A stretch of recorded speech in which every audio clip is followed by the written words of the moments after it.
line, and then we expand there. You can see it okay? Okay.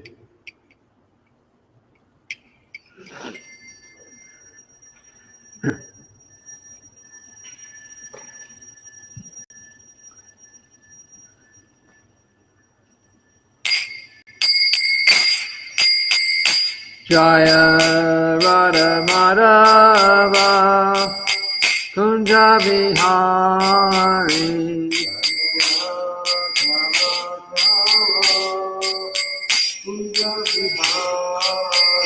Jaya Radha Madhava Kunja Bihari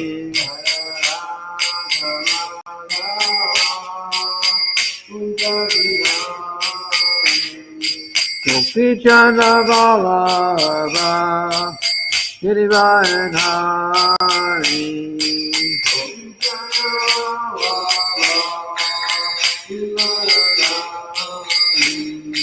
Gopi Jana Vallabha Girivaranhari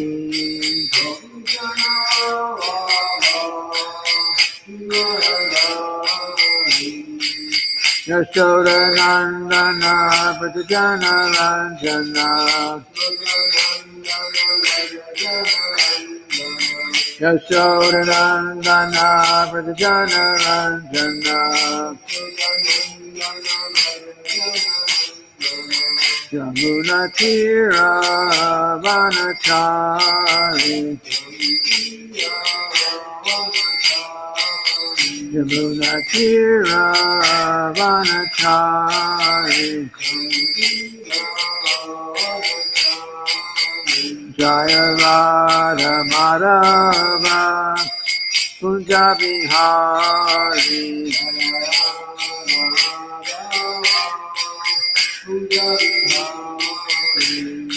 Gopi Jana Vallabha Girivaranhari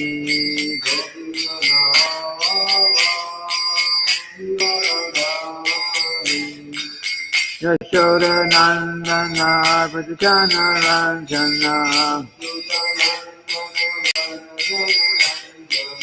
Yamuna Tira Vanachari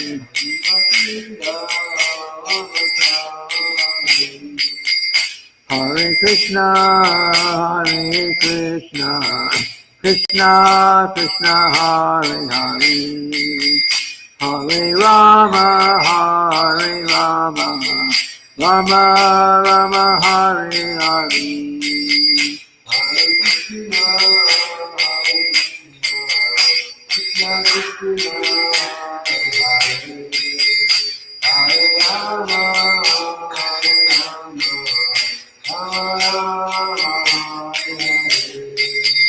Hare Krishna, Hare Krishna, Krishna Krishna Hare Hare, Hare Rama, Hare Rama, Rama Rama Hare Hare.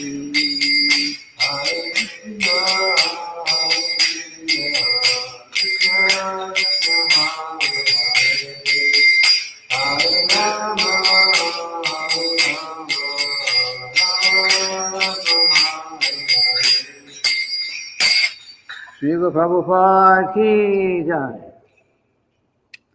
Om Namo Bhagavate Vasudevaya.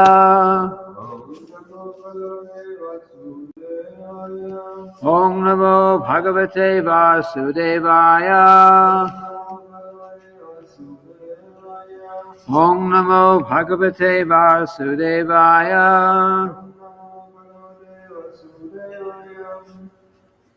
So we're reading today from the Srimad-bhagavatam, Canto 8, Chapter 3, Text 29. The chapter is called Gajendra's Prayers of Surrender.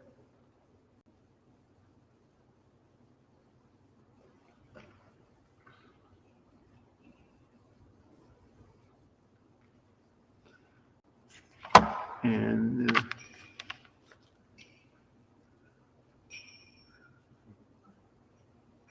Can you see? Is it big enough? You can see okay from where you are? Okay. I might be able to make it bigger sometime, but also for now, this is about the best I can do. Okay. Nayang Veda Swam Atmanam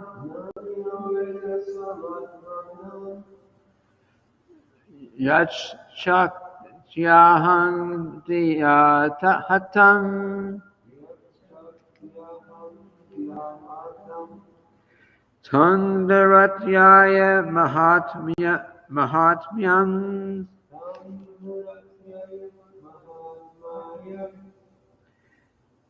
Bhagavantam Itosmaham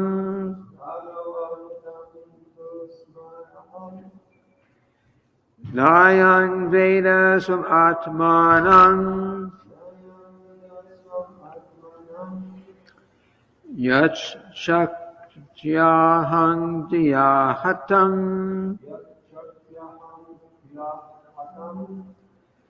Tundaratyaya Mahatmyam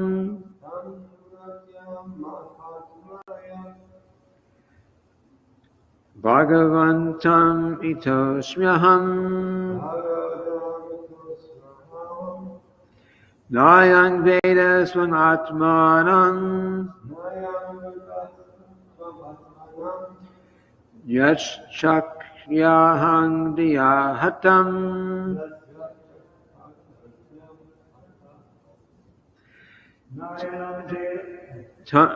Tundaratyaya Mahatmyam Bhagavantam Itosmyaham. We got a screen here too, if it would help. Nayang Veda Swam Atmanam Yas Chakyahang Diyahatam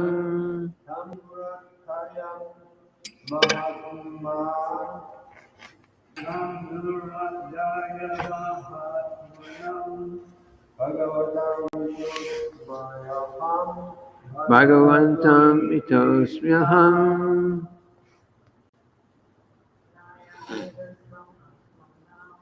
Nayang Veda Swam Atmanam Yas Chakyahang Diyahatam Tundaratyaya Mahatmyam Bhagavantam Itosmyaham.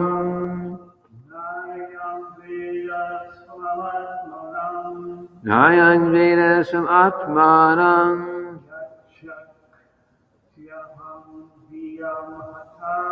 Yas Chakyahang Diyahatam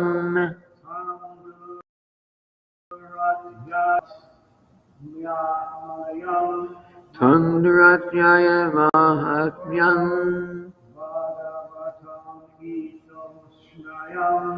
Bhagavantam Itosmyaham.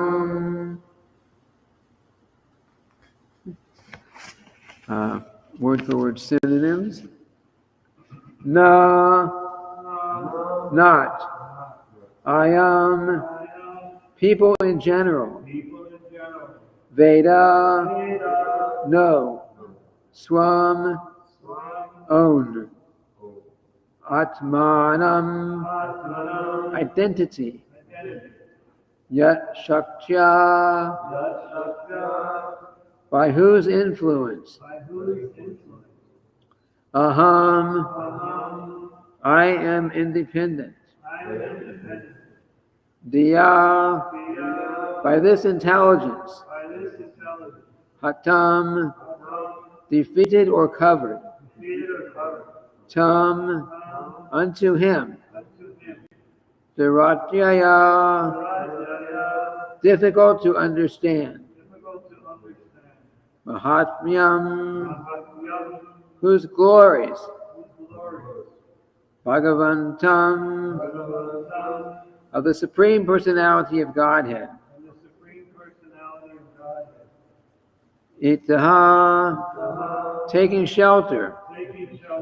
Asmi aham, I am.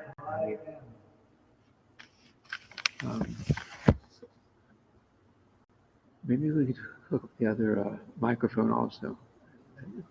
It seems to be picking up. See if there's anything. Translation. I offer my respectful obeisances unto the Supreme Personality of Godhead, by whose illusory energy the jiva, who is part and parcel of God, forgets his real identity because of the bodily concept of life. I take shelter of the Supreme Personality of Godhead, whose glories are difficult to understand.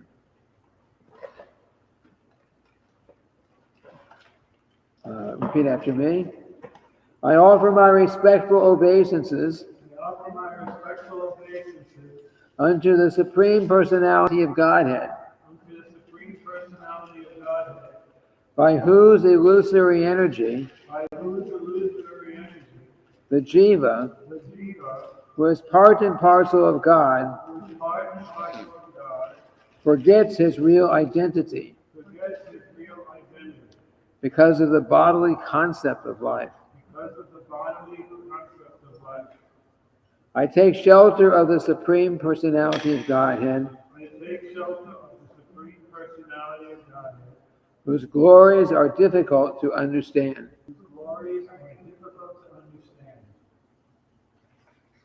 Srila Prabhupada's purport.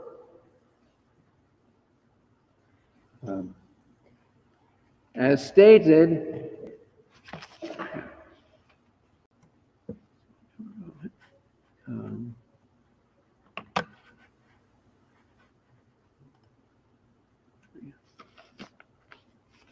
in the Bhagavad Gita, every living entity, regardless of whether he be human, demigod, animal, bird, bee, or whatever, is part and parcel of the Supreme Personality of Godhead.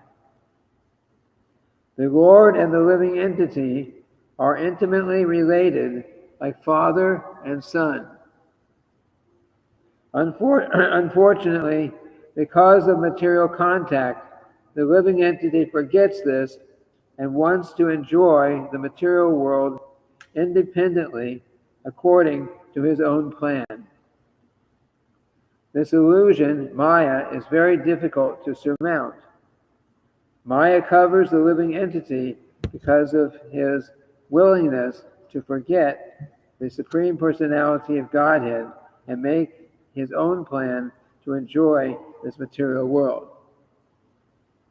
As long as this contamination continues, the conditioned soul will be unable to understand his real identity and will perpetually continue under illusion, like life after life.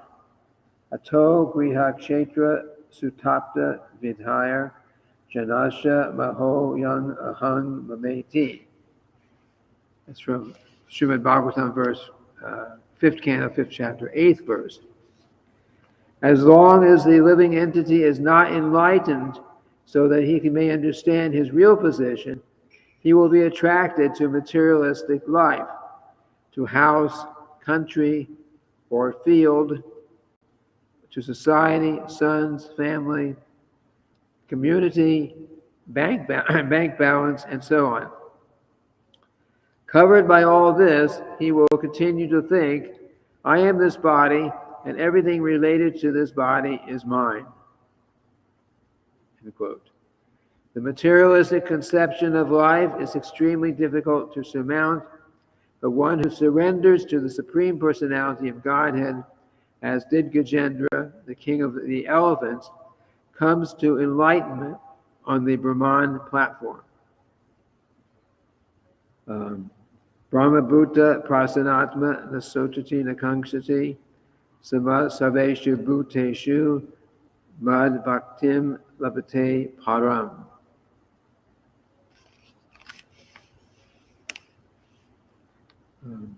Quote, One who is transcendentally situated at once realizes the Supreme Brahman and becomes fully joyful. He never laments nor desires to have anything. He is equally disposed toward all living entities. In this state, he attains pure devotional service unto me. From Bhagavad Gita, chapter 18, verse 54. Since a devotee is completely on the Brahman platform, he is not jealous of any other living entity. Sarveshu bhuteshu.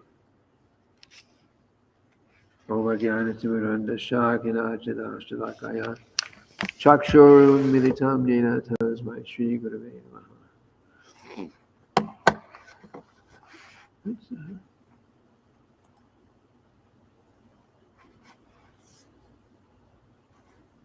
It looks like the okay. Oh my. So we are we living entities, conditioned souls in the material world, are very much covered by our material identity. In reality, we are not this material body at all. But anyone who has a material body and who does not have higher knowledge, which is what we're getting here, has no choice but to identify 100% that this is me. This is me. The human being is thinking, unless he has some spiritual understanding, he's thinking this body, this is me. I am growing older.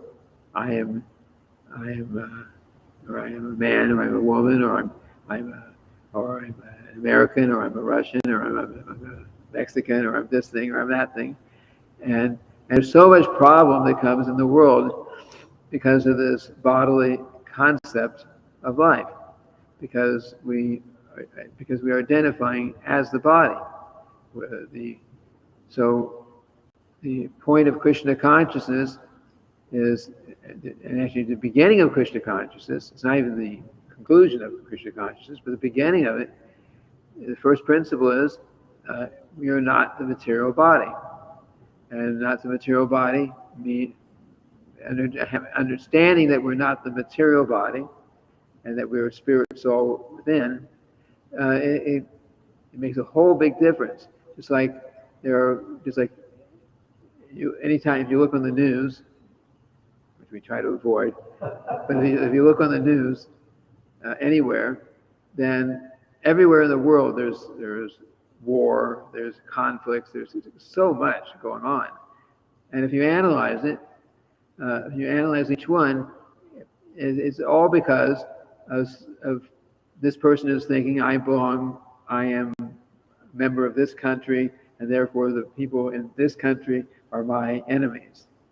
They are my enemies, and I am their enemy, and therefore we have to fight and defeat the other one. On so many different levels. It's not just on the level of war. There's a constant conflict because everyone is thinking that I am this body, and therefore, or my family is better than your family, or so many ways we've seen it. But there's all based on the idea that I am this material body, and everyone's thinking like that.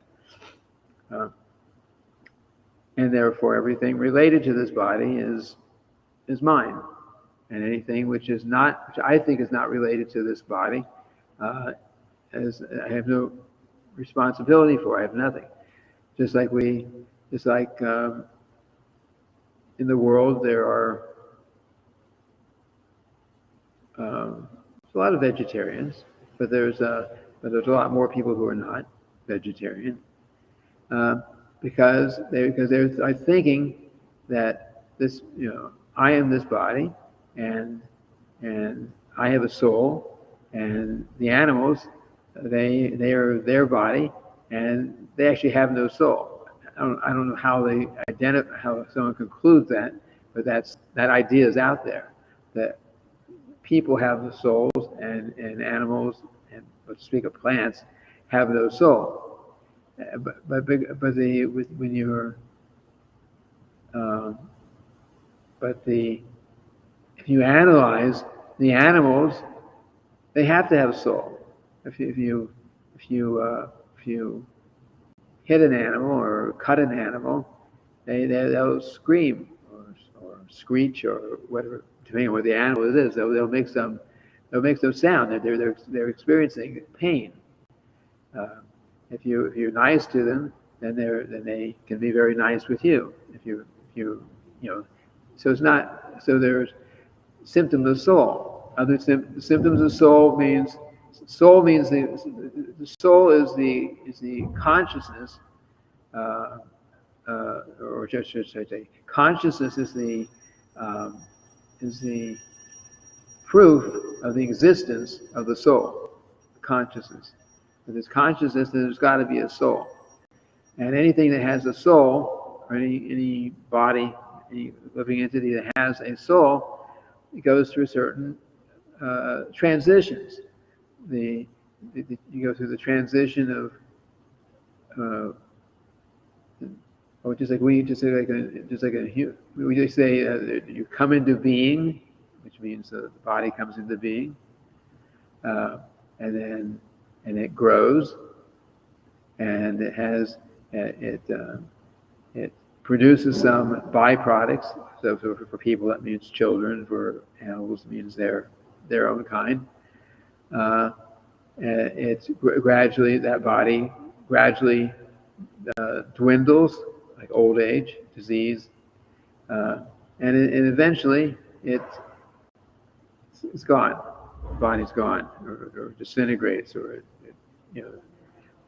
and ultimately, when someone dies, either the body is either burnt, cremation, which is nothing left except for the dust from the bones, because everything else kind of vaporizes. Most of the body is water, liquids. So when you cremation, you get about this much left of the body, which is just powder from the bones, and everything else is blows away. So you have that, or you have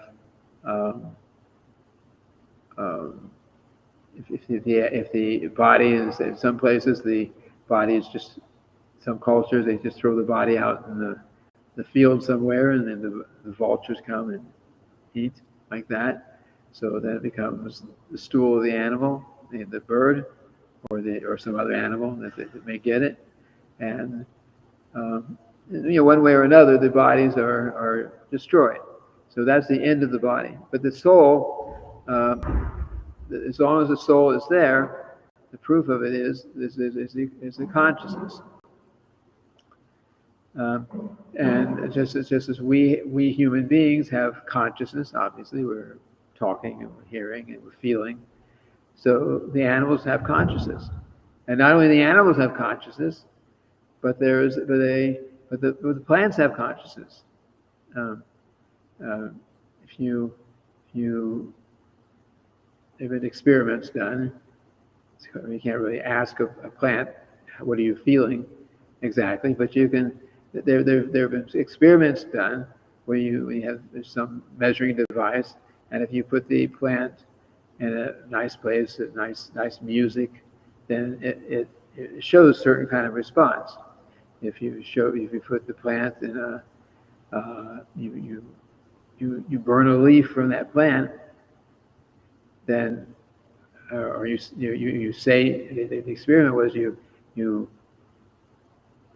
say, I'm gonna burn you, and then you burn a leaf from the plant, then the measuring device shows some change. And if you don't even touch the plant and you say like that, and you're nearby, then it'll still show the change. It means it's actually conscious to have some level of consciousness, even the plants. So usually we try to not unnecessarily, just destroy trees and different things like this that are out there as far as possible. But anyway, the point is that the consciousness is everywhere, and every living entity is very much identifying with that body. But that because of that identification with the body, then and if we don't have that higher knowledge, then we use our body for material enjoyment, and we act completely on the bodily concept of life, and we end up going up and down the species of life again and again and again, trying to find happiness on the basis of the material body. That we're trying to find happiness on the basis of the body, not understanding that the real happiness is only possible through the soul.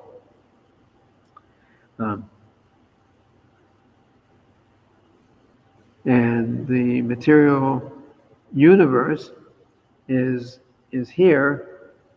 One of the purposes of the material universe is so that those of us who want to be in the bodily concept of life, who are identifying in the bodily concept of life, we have that chance to try to enjoy, and as a result go up and down the species of life.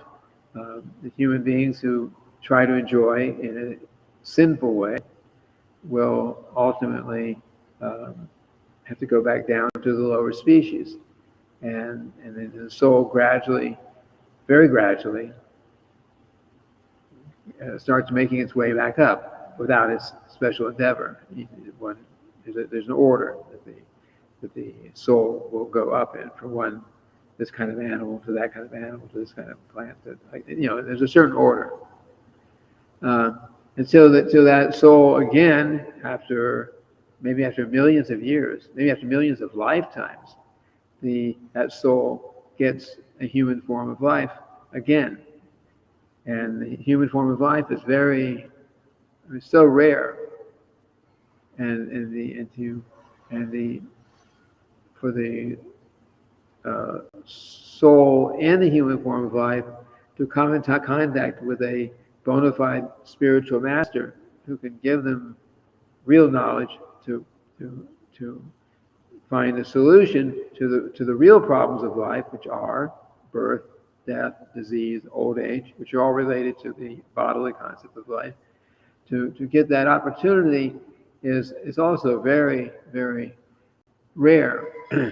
It's described as being like the rarity of it is described as being like if there's a piece of wood, say we have a piece of lumber, wood, and it somehow had a hole in it, and it's floating around out in the ocean, big, huge ocean, and some sea turtle is swimming around out there underwater, and it comes up somewhere in the ocean which is millions and millions of square miles in size, and his head just happens to come up through that hole in that piece of wood, which just happens to be floating on the ocean just at that particular moment. It's like, it's rare. It's almost impossible. It's very, very, very, very unlikely that he will, but he does. But it could happen. So the same way, that's a common analogy to explain how rare it is, how unlikely it is, people in general, that the soul can get come in contact in a human form of life, come in contact with a bona fide spiritual master, and actually accept that knowledge. But somehow or other, because there are millions and billions of living entities in human bodies who don't have that opportunity. Well, they do have the opportunity, but they haven't come to that point. So it's very rare. That's why Bhagavad Gita says, what's the words? Manushanam sahastreshu kaschit yatati siddhaye but that out of many, many thousands and millions of people, hardly one endeavors for perfection. And of those who have achieved perfection, hardly one knows me in truth. And that means out of millions and millions, actually millions and millions of living entities, a small number of us are human beings, because there's, maybe how many billions of people in the world now? I don't know what the count is. Whatever it is, there's so many billions of people. But in one area like this, there may be 10 zillion germs or small living entities. So human being, to get a human body in the material world is we're in the minority. We're in the minority, the human beings, because the insects and certain animals, and certain fish, they are many more than us. So the living entities, the human beings who are very fortunate, a living entity is very fortunate to get a human body, and those who have human bodies, still it is very rare that any one of those actually takes up the path of Krishna consciousness. Because it says, out of many thousands among men, women, it's the same thing here. The verse says, out of many thousands among men, hardly one even endeavors for perfection. So in Vedic culture, everyone was in the actual sense of the word, most everyone was karmi. Karmi is not a bad word. It just means people in Vedic culture, almost everyone, the vast majority of the people, their interest was doing something now, worshiping the demigods or some kind of sacrifice or something now, so that knowing that in the future, next lifetime, they will be able to enjoy in some way, in a very much bigger way. Shishi Kornitai, Shishi Radha, Bihari, Digana, Palaram, Lady Subhat, Shigade, Prabhat Maharaj Ki. They perform some fruitive activities, not to get out of the material world, but so they can enjoy the material world in a better way. So I do some sacrifice now, just like someone might go to, in modern times, someone might go to college and try to get a good education, to get a good job, so they can enjoy later on in life, because you have a good job, good money, like that. So in Vedic times, a person may work very hard, perform so many different sacrifices, do so many austerities, thinking that in the future I will go to the heavenly planets, or I'll become very rich, or I'll in some way become very happy in a material way. So that's out of many thousands of men, hardly one endeavors for perfection. So these are thousands and thousands and thousands who have no interest in perfection, which means something transcendental. That's the perfection. And out of many such people, there'll be a few, relatively few, who endeavor for perfection. So jnana or jnana yogi is actually striving for some kind of perfection, even though it usually ends up being impersonal realization. But it's something at least beyond. The jnanis, the karmis are trying to enjoy. The jnanis are those karmis that have finally decided, hey, it's useless. It's a waste of time. It's not possible to enjoy this material world. So they're thinking how to renounce everything. But because they don't have higher knowledge, they're thinking that the perfection is something impersonal, like impersonal realization, like Mayavad type idea. But at least they're trying to do something transcendental, something beyond just trying to satisfy the gross senses. So out of many thousands among men, hardly one endeavors for perfection. And of those who even endeavor for perfection, hardly one knows me in truth. So that knowing me in truth means that I'm it means we understand Krishna is the supreme personality of Godhead. I am his servant, and actually, and therefore I'm going to dedicate my time, my energy, my life in the service, the devotional service of the Lord. That's the knowing Krishna in truth. So, that means that if we have taken up, well, we here who are here have, so that we've gotten this chance somehow or other to take up this path of Krishna consciousness, which means we're endeavoring for perfection, and we not only are we endeavoring for perfection, but we don't have the problems that the jnanis have. Because the jnanis, what they do is just sit down and think and speculate and try to figure out things with their brain, and they usually come to the wrong conclusion. They conclude, okay, the material world is a problem. It's full of it's full of miseries, and we want to get out of this. But they don't. But they think it's what's called the philosophy is called it's like neti neti. It's a Sanskrit word. It's neti neti means not this, not this. So they analyze. This is the jnanis' work. They think, okay, here everything has form, and there's so much suffering. So therefore, perfection means some situation there's no form, there's nothing. It's just it's a nothingness. They analyze it. They break it down like that in more detail than I can present right now. But they're saying is experiencing this here. There's relationship here, so there must be no relationship there. There's birth, death, disease, and old age here. There's got to be something that's eternal, which is a fact. And we have conflicts between people, wars, and all kinds of conflicts on all kinds of levels. Here, so perfection means there can't be any of that, so therefore there can't be people, there can't be animals, there can't be anything. So their conclusion for the jnanis is usually something impersonal, and their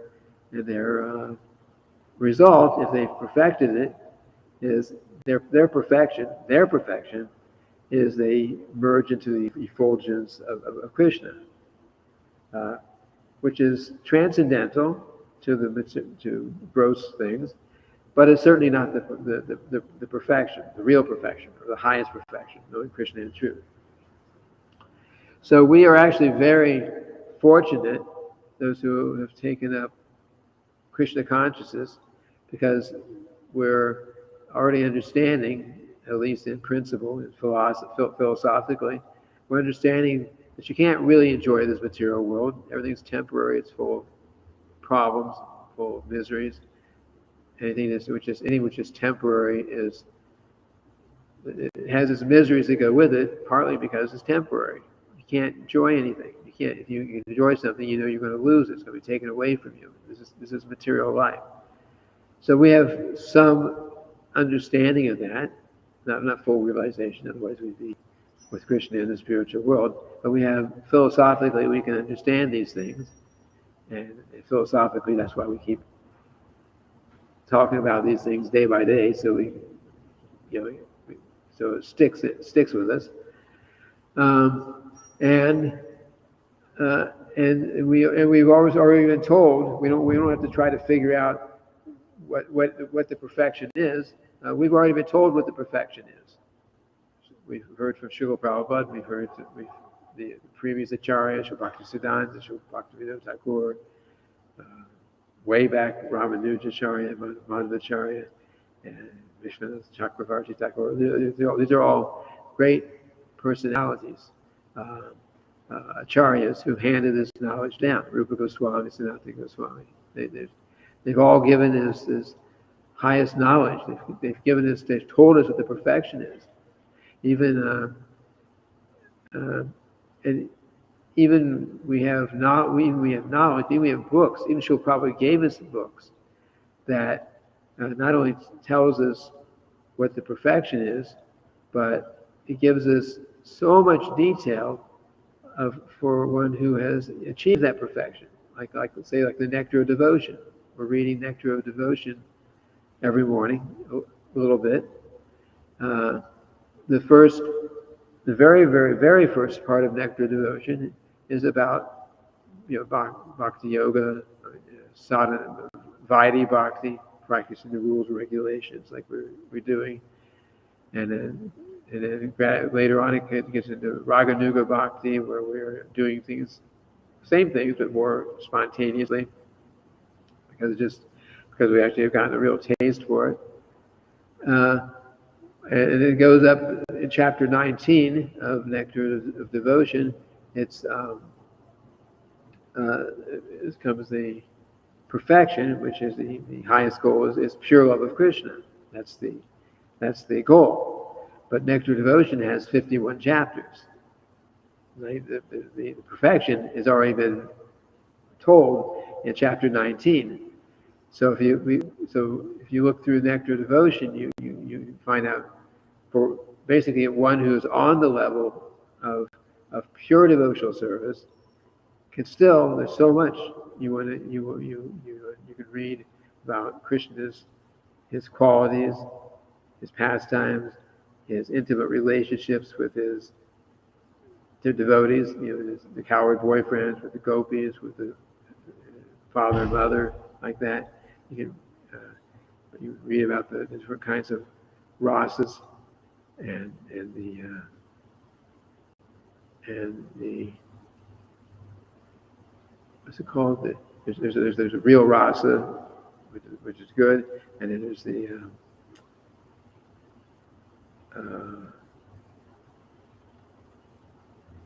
I forget what it's called. There's rasabhasa. Rasabhasa means relationships that are not compatible. Anyway, all these things. This is the science of devotional service, science of bhakti yoga, and all that is in the Nectar of Devotion. So it takes us from the very beginning, and as far as we could ever possibly go in advancing in Krishna consciousness, there's always more in the Nectar of Devotion to teach us and guide us along the way, all the way to the perfection. So Srila Prabhupada actually gave us everything. Sometimes somebody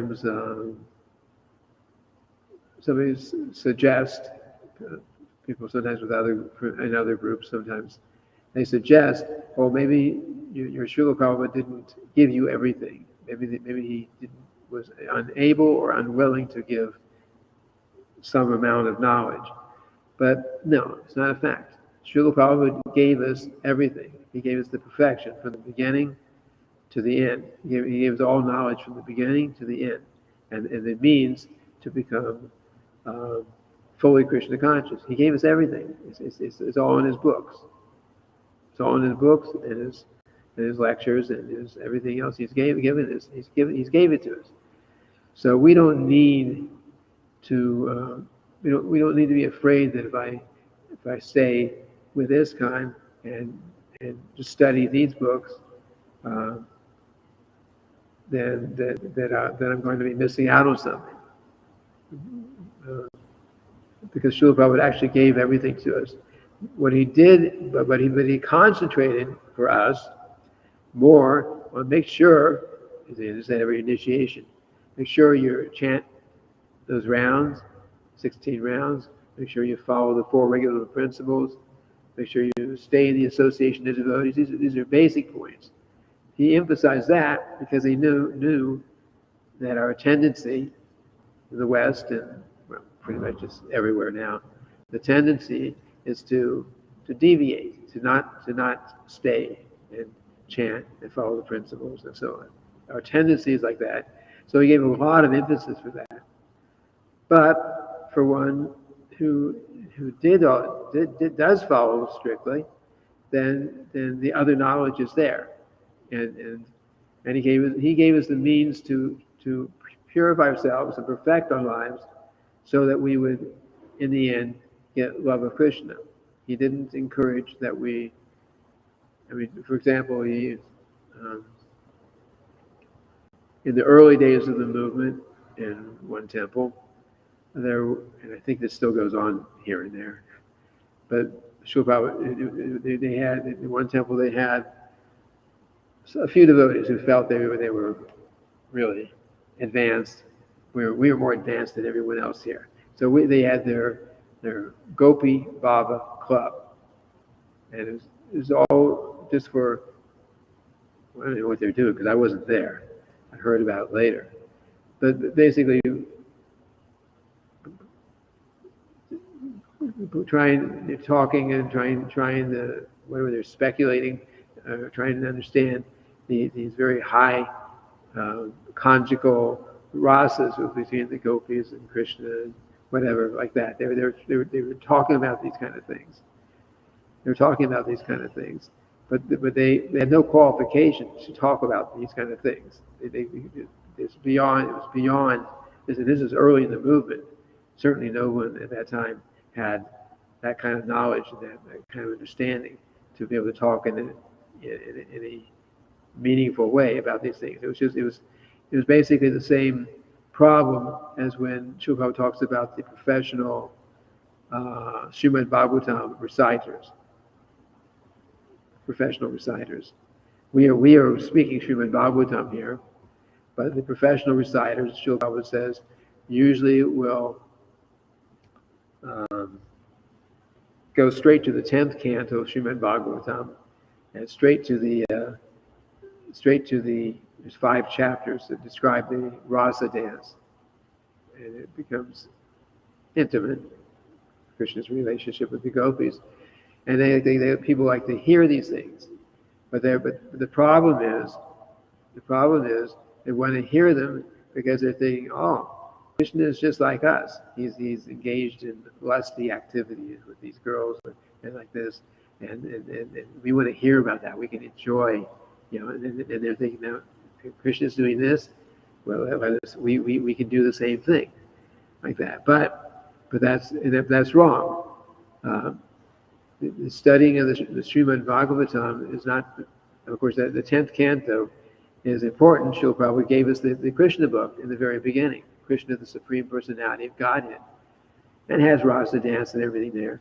But he gave, the verse. He gave the, you're familiar with the Krishna book? No. Oh, well, I don't have one here, but the Krishna book is the 10th canto Srimad. Is a summary study of the 10th canto Srimad-bhagavatam.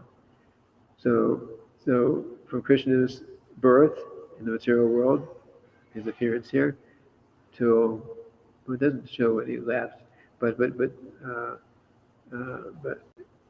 all the way to all of his pastimes, the killing of the demons, the relationship with Mother Yashoda and Nanda Maharaj, and a lot in there with Krishna and the gopis, his conjugal relationship with the gopis.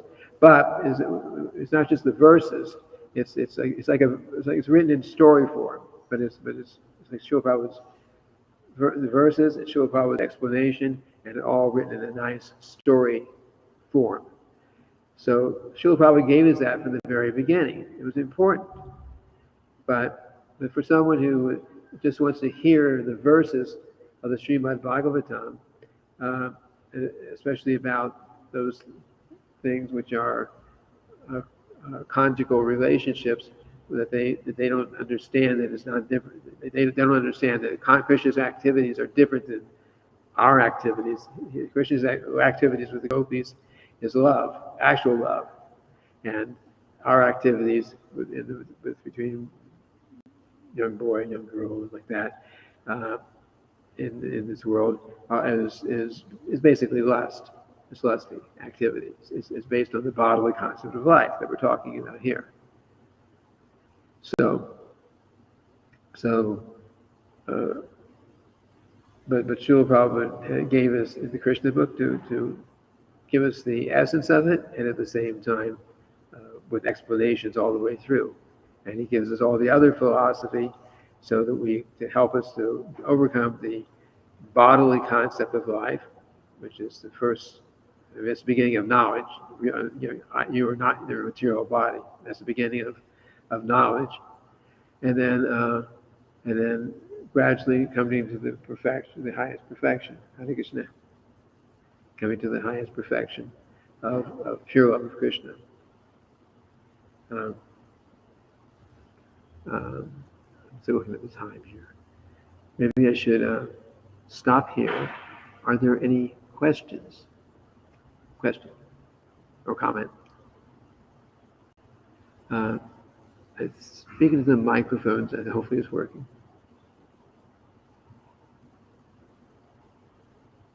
So it is a fact that one of the first things we have to understand in Krishna consciousness is this bodily conception of life.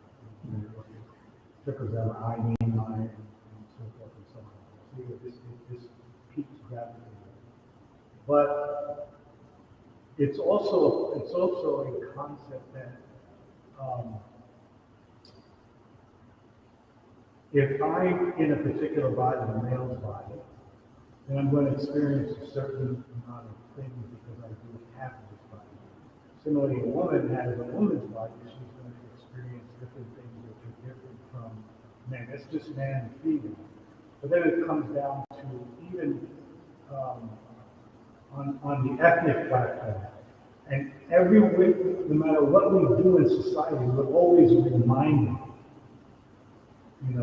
We're trying to think that I am not this body, but everything that surrounds us seems to push us to say, you are that body. Because if your body happens to be Spanish, then you get a lot of influence from Spanish. You have a black body, then you're going to experience so many different things. So to come off that concept, it's very, very difficult, I mean, and then it's also simple. Because if we follow the process, we get the realization. We get the realization to understand that, wow, we come to that platform. But it's very, very difficult for the average person, or definitely for the non-believer, because everything they do is about their body. I mean, we see this all the time. The women are wearing these clothes because they really are convinced that I'm this body, and they enjoy, and so forth and so forth.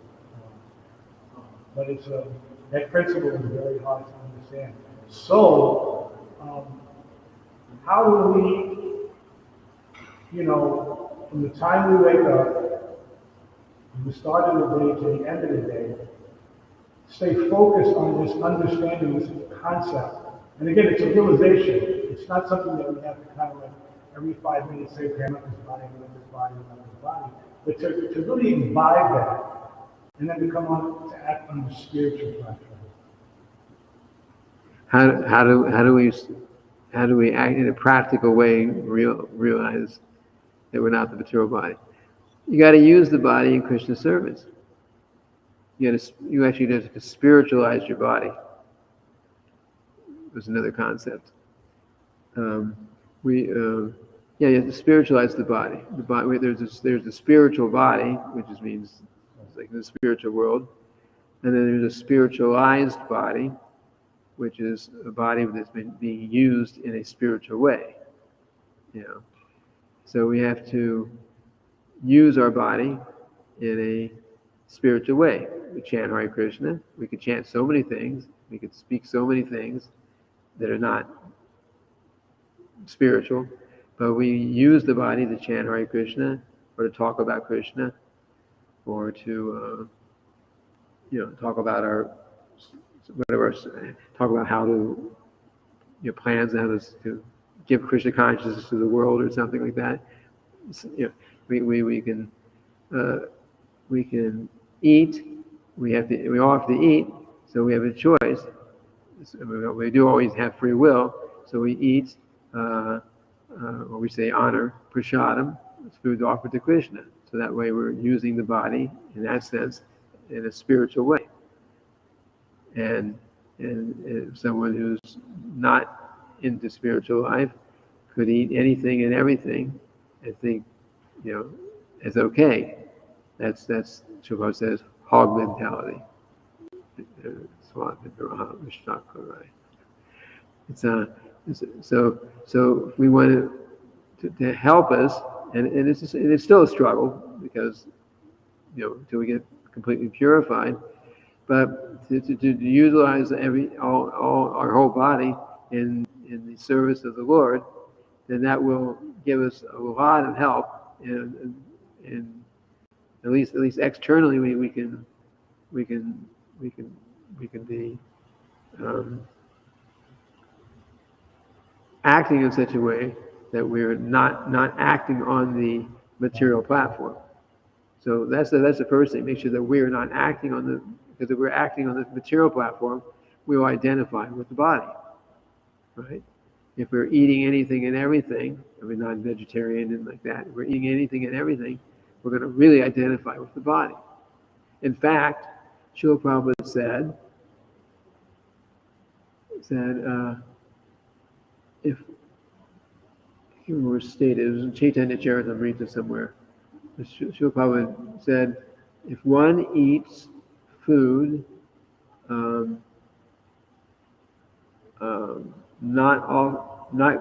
one eats food cooked by a non-devotee, then by doing that, his mind will become wicked. Those are the words. If one eats food cooked by a non-devotee, his mind will become wicked.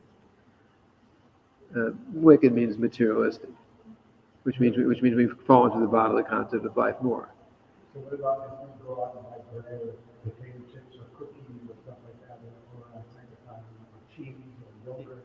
All of these things are produced by... Yeah, they are, which means we shouldn't actually do it. On the other hand, it's not the best situation. Well, it can affect the consciousness, yes. If you have to get certain things, then get something which is the least processed as possible, I guess.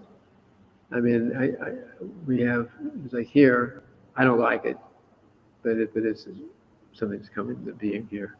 In our kitchen, in the deity kitchen, sometimes we're using this pre-made paneer. Now, this is something that's happening more recently, but in the past, for as long as I've been in the movement until more recent years, we didn't do that. We wanted to offer paneer.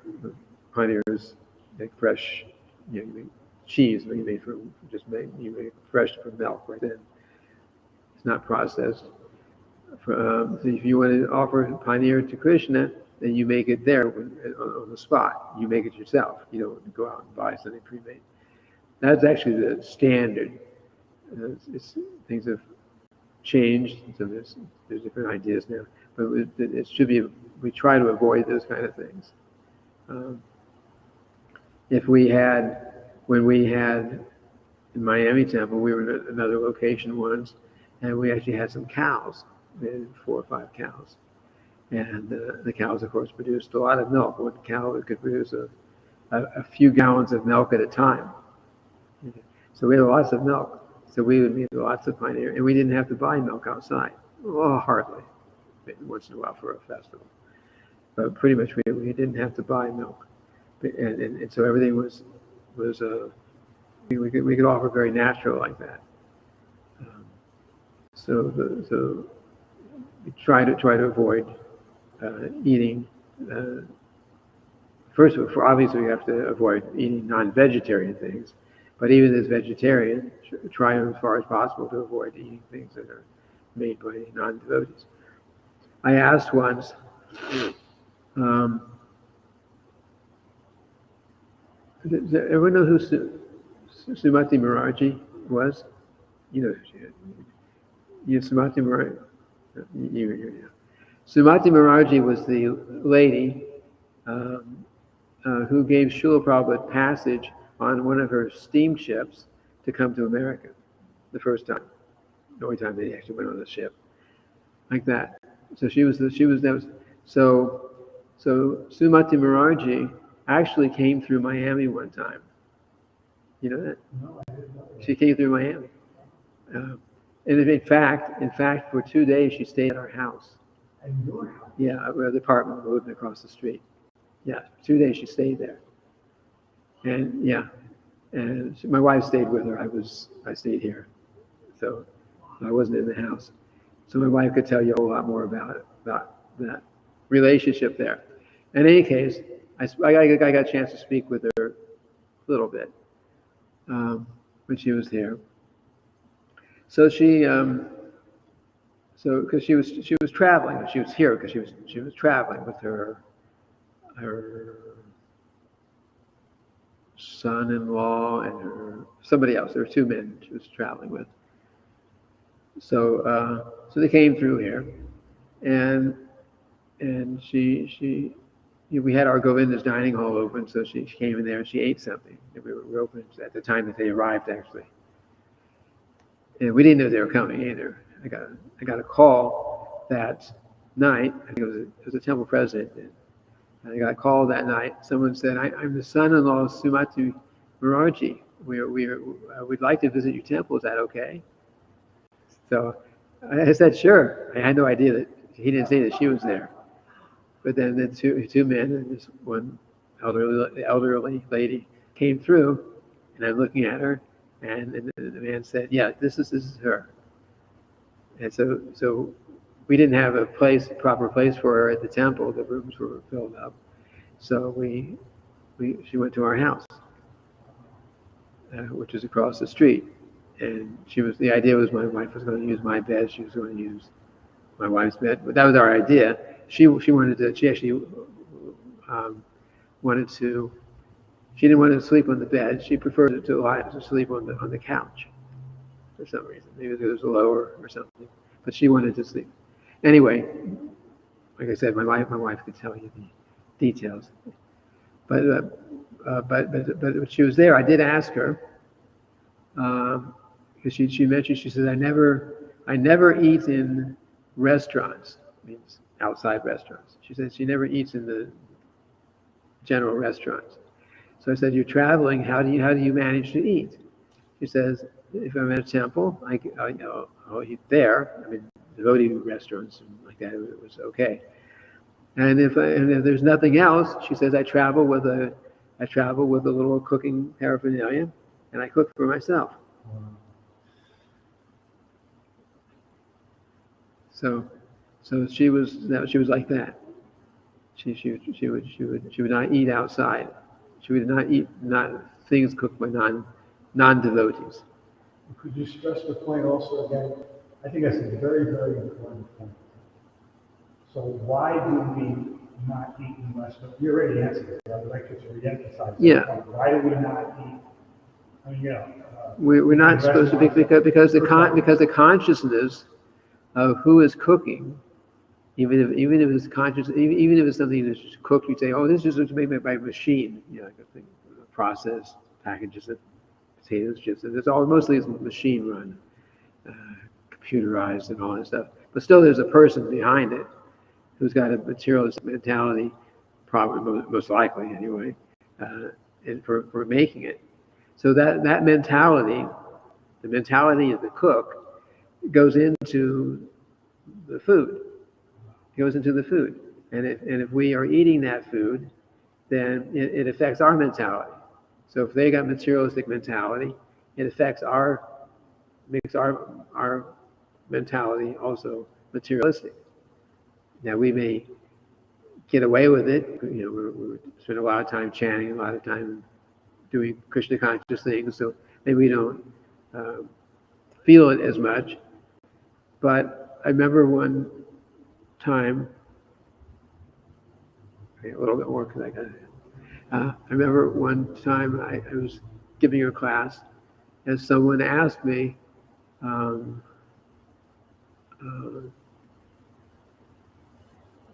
said, oh yeah, the question was, why